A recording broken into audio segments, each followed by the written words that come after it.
Hello, everyone. Good morning. I hear the chatter of business happening and connections happening. It's all magical and amazing. But now we have another panel, so we have to stop the chatter for the next topic, which is super important, and we're thrilled to be here to have this conversation. This panel, our topic today, is removing roadblocks to all hazard resilience. And just this morning, CNN reported that extreme heat in the US is killing people, threatening coral reefs, and fueling wildfires that are compromising air quality. And if that doesn't highlight the topic of this conversation, all hazard risks that our communities face, and the urgency to do something about it, I don't know what does. When we think about the world growing and the number of interconnected risks, from natural disasters to climate change to cyber threats, it really underscores the urgency of this work. Just this last January, the administrator was in California after the historic flooding in the state and quickly learned in talking to our partners on the ground that it was years of extreme heat that created a dynamic of years and years of drought in the state that created the environment for wildfires to spur, which then made a landscape that created a very challenging dynamic when rain came, created landslides.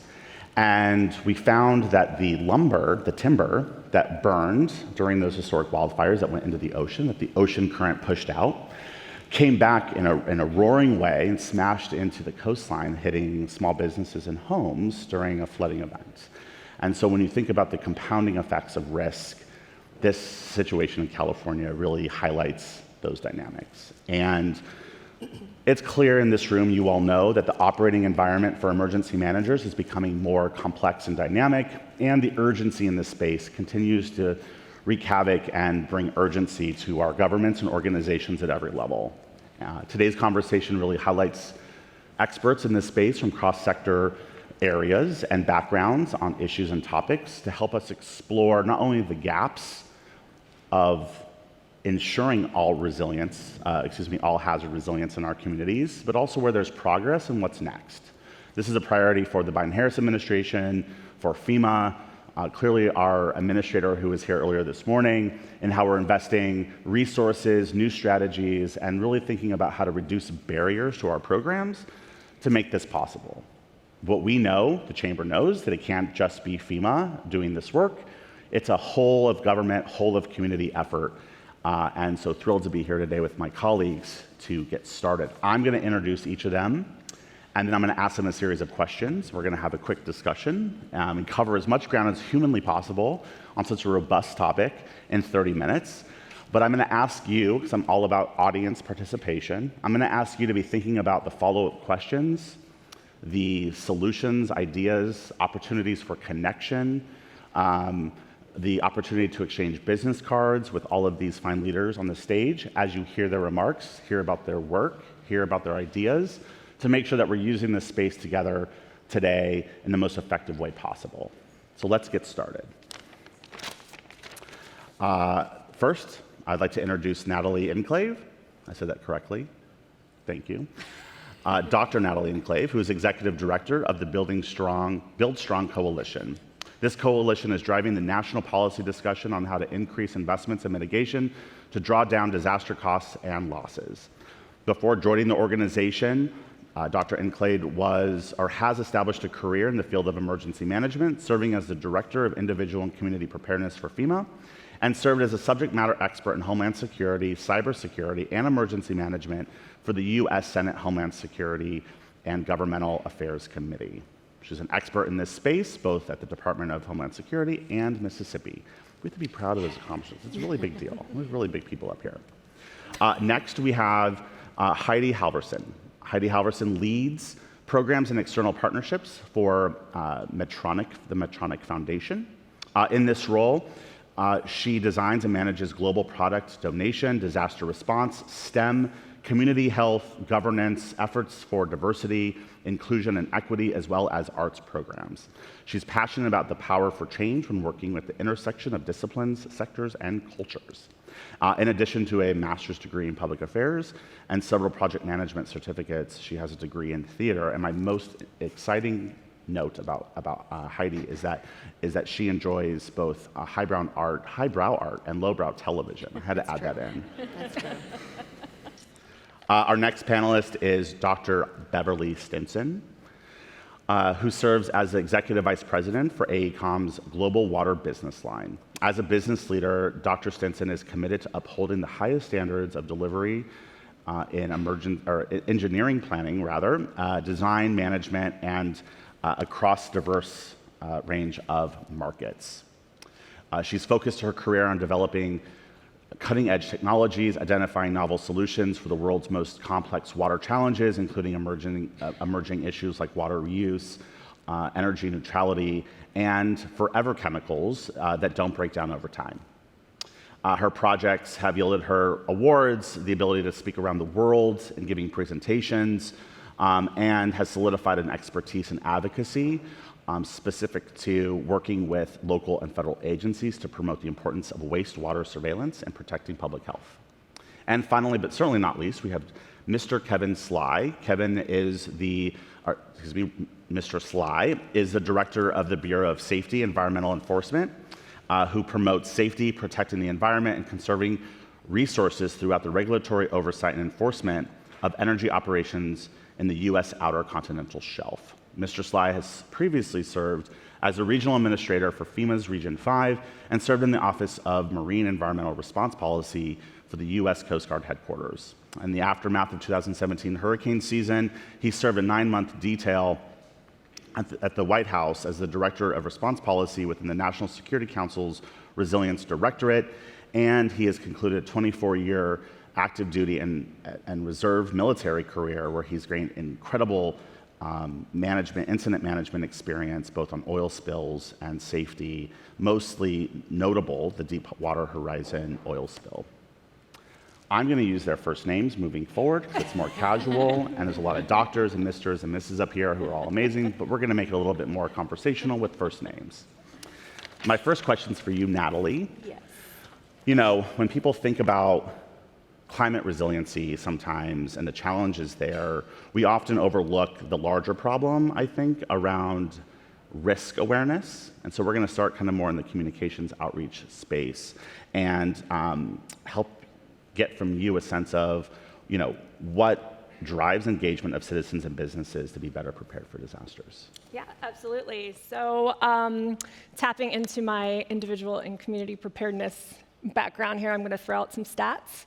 I think what kind of prevents us from being more prepared, more resilient, and ready to go, just generally, is as a nation, we have a poor understanding of risk. We have a poor understanding of our hazards, and then we have a poor understanding of what to do about it. I don't take that personally as the former director of individual and community preparedness. There's a ton of information out there, as Justin knows from the READY campaign. But I am going to talk about the National Household Survey real quick, not terribly long and bore you. The positivity bias of this can't happen to us is astounding to me. In 2021, only 76% of the nation thought that they would be impacted by a disaster. We remember what happened in 2020. We're all impacted by a pandemic. 2022, that even dropped lower to 73%. So we're acknowledging the risk, but not 100%. And what do we do about it when we get there? Great story from this morning. I was unceremoniously woken up by my smoke alarm at 5 a.m. telling me there was smoke in my room. There was not. I will probably leave here today thinking, okay, I need to figure out what happened there, but I'll get sidetracked by meeting 30 of you,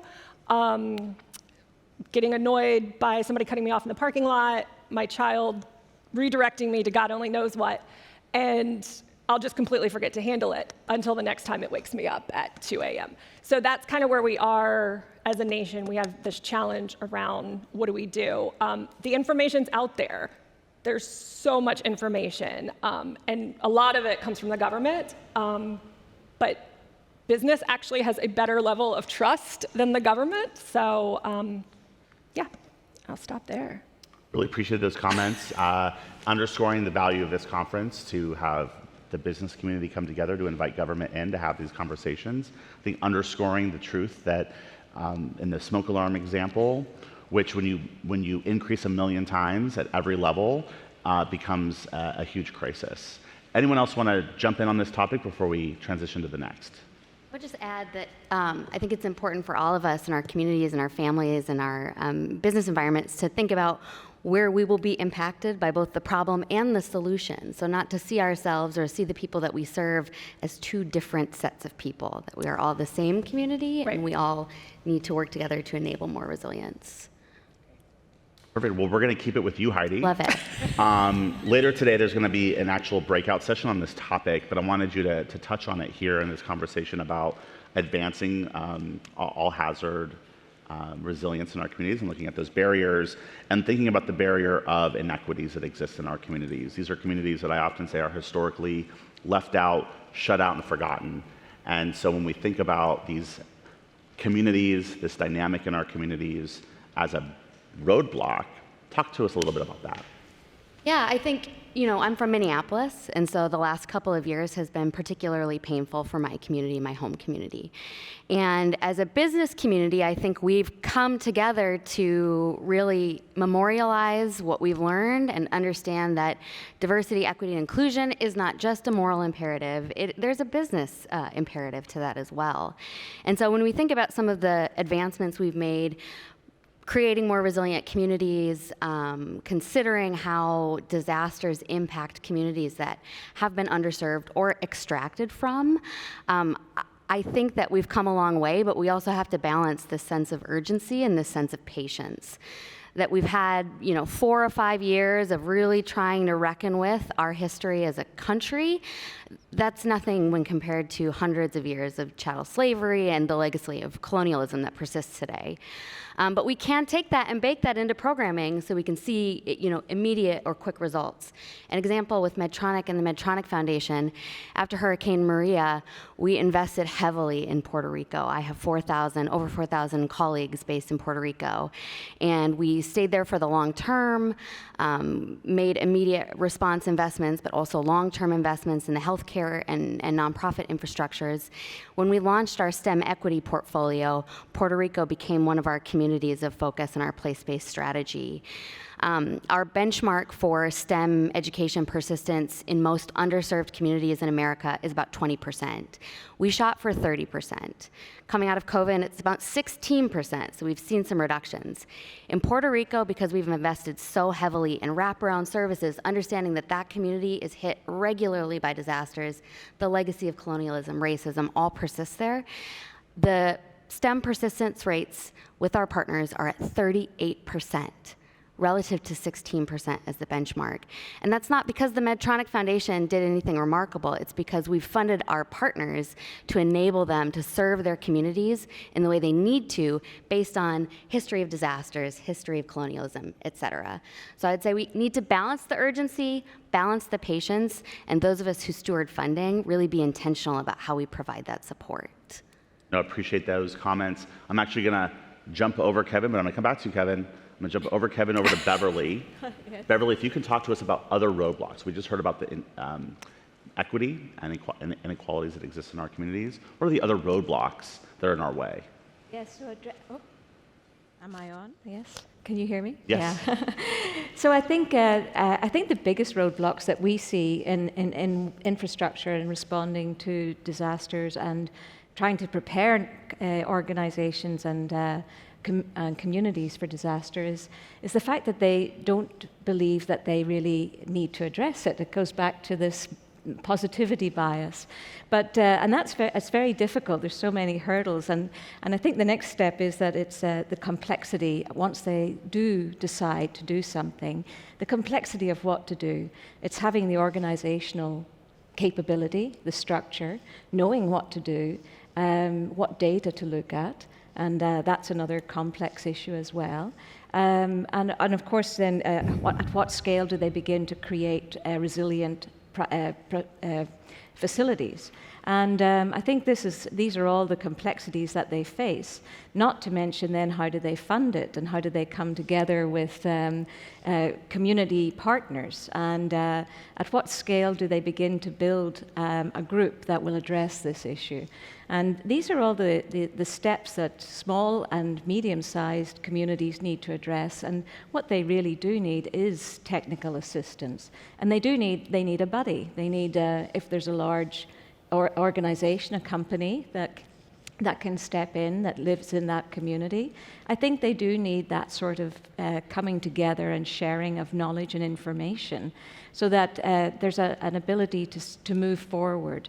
And I think these are the things that are stopping communities making the steps, just this complexity. You know, when you get a new, whatever, coffee maker or a new car, you just want to read the quick start manual. They need a quick start manual, right? I think we should prepare something that's easy and gives the first movement forward, and then come alongside those agencies. I love that, a quick start guide Yeah. for organizations and governments. Kevin, you've spent your career in government and seeing different aspects of government working well and where there are roadblocks. Can you talk to us a little bit about some of the roadblocks that you see within large bureaucracies and what can be done about that? Good morning, everyone. I hope everyone can hear me. It's a great honor and pleasure to be up here on the stage with my esteemed colleagues. To get to your question, Justin, I would say, you know, my 30 plus years of government bureaucracy, it really revolves around people.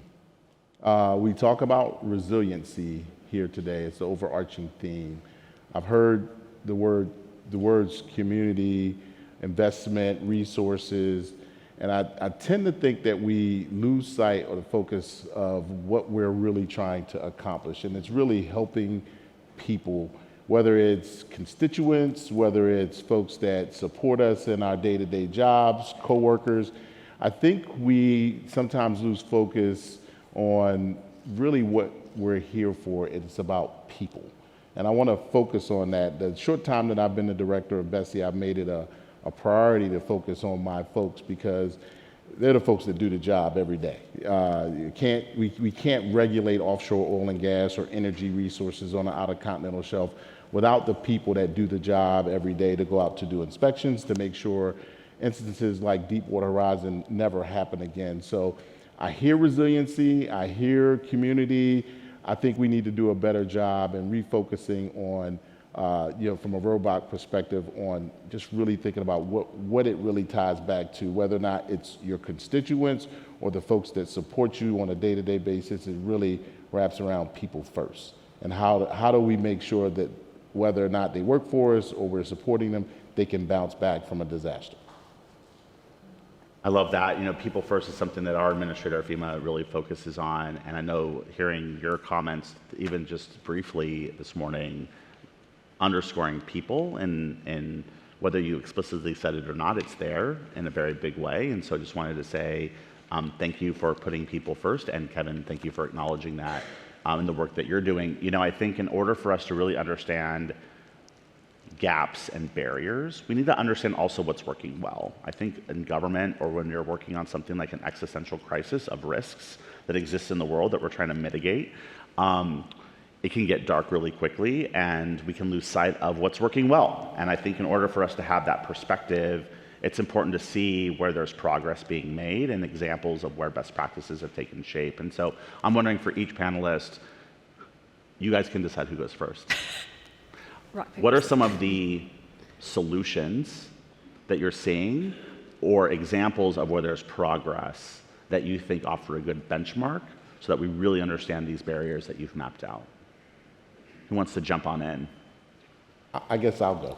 Perfect. So one of my previous jobs before I left FEMA, I was the administrator's advisor on equity, and I had an opportunity to work across the agency on instituting the whole equity roadmap that FEMA is following right now. And we had a chance to really bake into, post-COVID or during COVID, the opportunity to use the social vulnerability index. from a vaccine distribution standpoint. And it's so encouraging to hear Victoria get up here today to say that they're taking it to the, FEMA's taking it to the next level. They're now starting to look at that perspective of using census tracts to be able to look where the most disadvantaged, the most hardest hit, underprivileged populations are now going to be looked at when they look at disaster relief. So as a former FEMite, I'm encouraged to hear that they're taking it to the next level on that perspective. To add to that really quickly, our goal is still equality, right? Our goal is still to make sure that we have the same level of assistance for all people, but we use equity as a tool and the acknowledgement that not all people are starting from the same place, right? That's people who are rural, older adults, people with disabilities, and we're really looking at that from a case-by-case, community-by-community assessment to make sure that, we're FEMA, so we have to look at the gaps in accessing our programs, right? And that becomes a really helpful tool to do that. Who wants to go next? Go next. I think jumping on that and connecting to your point, the fact that we don't have to have the conversation anymore about people not all starting at the same place, I think that's tremendous progress relative to where we've been. I think another piece is really this idea of transparency in partnerships, trust in partnerships. That's across governments, across nonprofits, corporates. We've come a long way, especially over COVID, to establishing a series of understood norms within partnerships more collectively. And I think we're able to share missions, mandates, process, OpMecs, et cetera, in a more streamlined and quick way. At Medtronic, we've now been able to execute our disaster response funding consistently within 48 hours, which would have been unheard of, 5 years ago because we just didn't have the systems in place. So I think this idea of partnerships and transparency in partnerships is a real indicator to me that we've made progress. I love that. We're going to jump over to Beverly and then come back to you, Natalie. So can't say enough great things about what FEMA does, frankly, because the approach towards the pre-disaster preparedness, the response during disaster, and the post-disaster support and analysis is really it's life-changing for so many communities. It's just a wonderful organization, in my opinion. And I also love the second thing that I really think is working well is that direct technical assistance that now EPA has borrowed from FEMA. And we strongly supported EPA in doing that and advised them to do so. And that is making a big difference in helping communities and businesses, frankly, work their way through the process. So I think those two things are most certainly the things that work really well. Natalie. All right, I'm going to talk about my favorite thing, mitigation and building codes. Back when I started in emergency management, we don't talk about that. We don't talk about Bruno. Yes, I have a child. Okay. But now we know for every $1, we're saving 6 to 11. That's no longer a fight. That is well known. We've got it.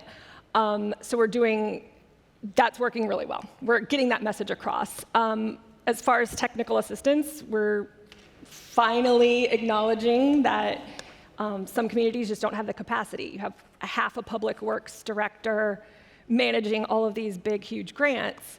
Going back to my little smoke alarm example this morning, I ran individual and community preparedness. I should be the one that's like, okay, I'm leaving now to go handle this.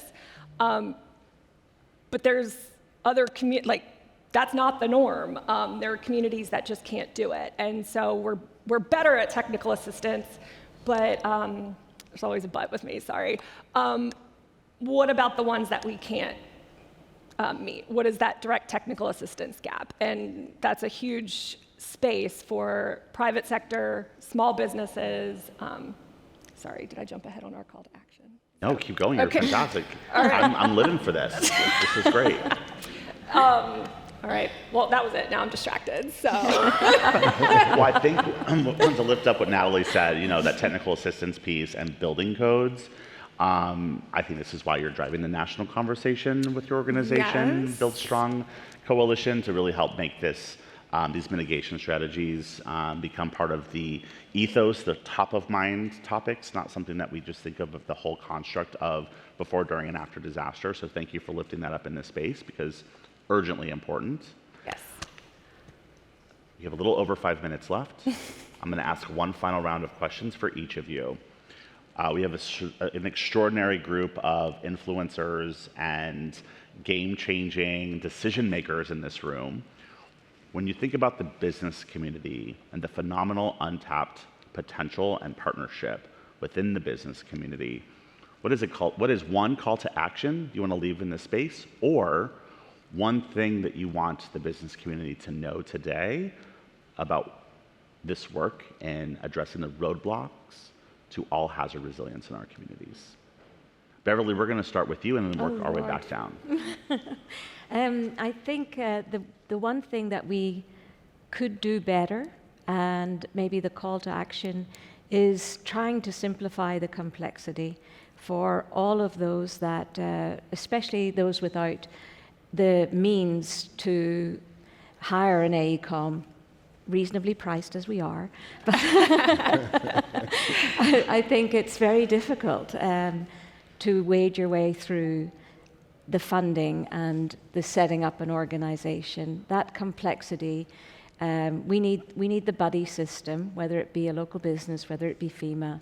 I do feel that we need to elevate that role of helping our brother come along and step through the process. So I think simplify the complexity, especially when it comes to funding. Thank you. Kevin, over to you. Yeah, I think that's a great question, Justin.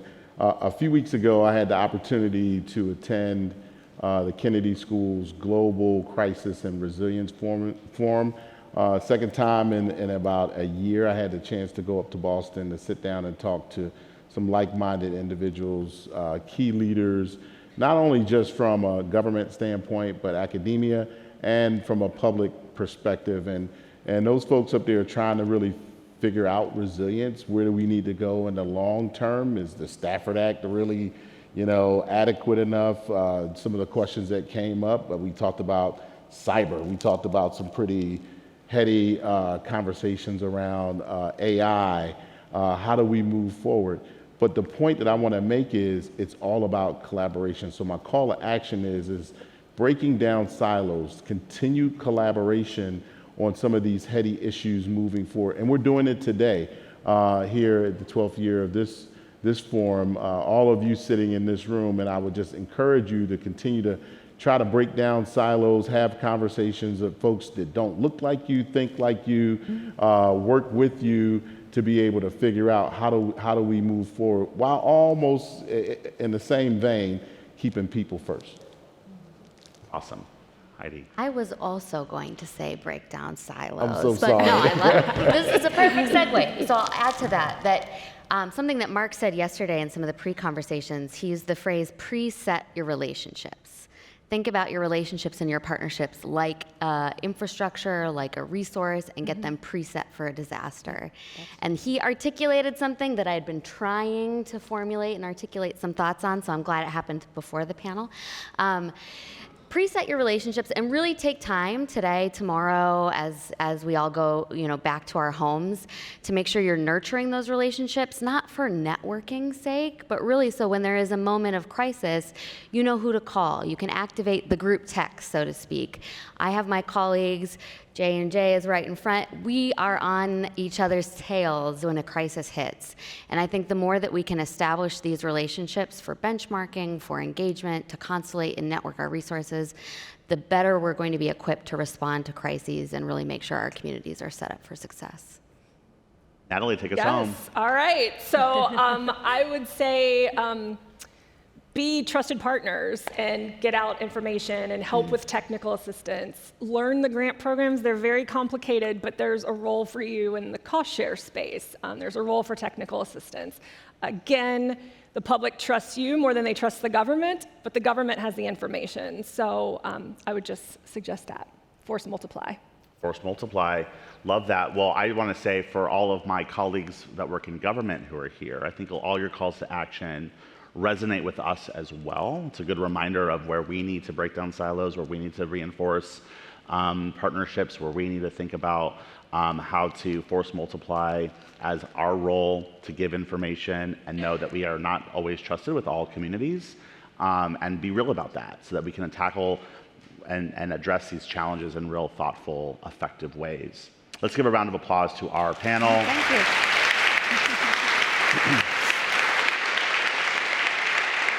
And remember to be thinking about the questions and the opportunities to connect with these fine people throughout the rest of the conference. Thank you for your time, and we'll see you soon.